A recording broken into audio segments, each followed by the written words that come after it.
राजस्थान के एक छोटे से कस्बे में एक सदियों पुरानी हवेली थी। उसे लोग काली हवेली कहते थे। कहते हैं कि वहां जो भी रात गुजारता वो कभी जिंदा बाहर नहीं आता।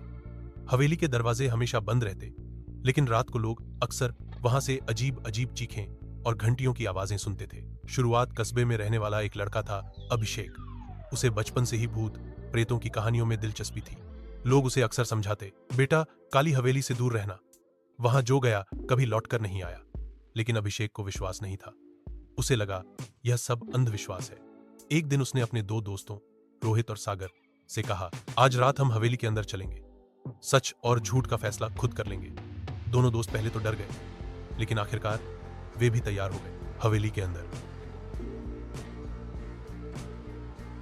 आधी रात को तीनों टॉर्च और कैमरे लेकर हवेली में घुसे।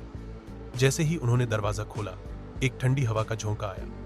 अंदर घुप अंधेरा था, लेकिन दीवारों पर पुराने चित्र लगे थे। चित्रों में किसी राजघराने के लोग बने थे, लेकिन उनकी आंखें अजीब लग रही थी, जैसे तीनों को घूर रही हों। धीरे धीरे वे हवेली के बीचों बीच बने बड़े हॉल तक पहुंच गए। हॉल में एक टूटा हुआ झूमर लटक रहा था और बीच में एक पुराना लोहे का संदूक पड़ा था। सागर ने डरते डरते कहा, भाई ये ठीक नहीं है, चलो वापस चलते हैं। लेकिन अभिषेक ने हंसकर कहा, डरपोक मत बनो, देखना इस संदूक में कोई राज छुपा है।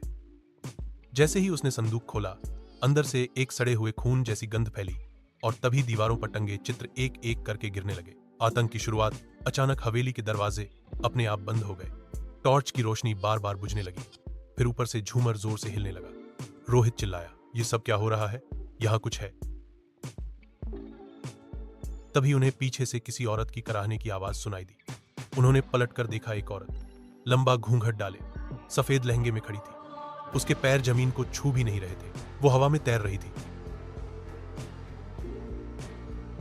उसका चेहरा जब धीरे धीरे सामने आया तो देखा उसकी आंखें खून से लाल थीं और मुंह फटा हुआ था। श्राप का सच, वह औरत अचानक गूंजती हुई आवाज में बोली, तुम्हें यहां नहीं आना चाहिए था। यह हवेली मेरे खून से पवित्र है। जिसने भी मेरे विश्राम को भंग किया उसकी मौत निश्चित है।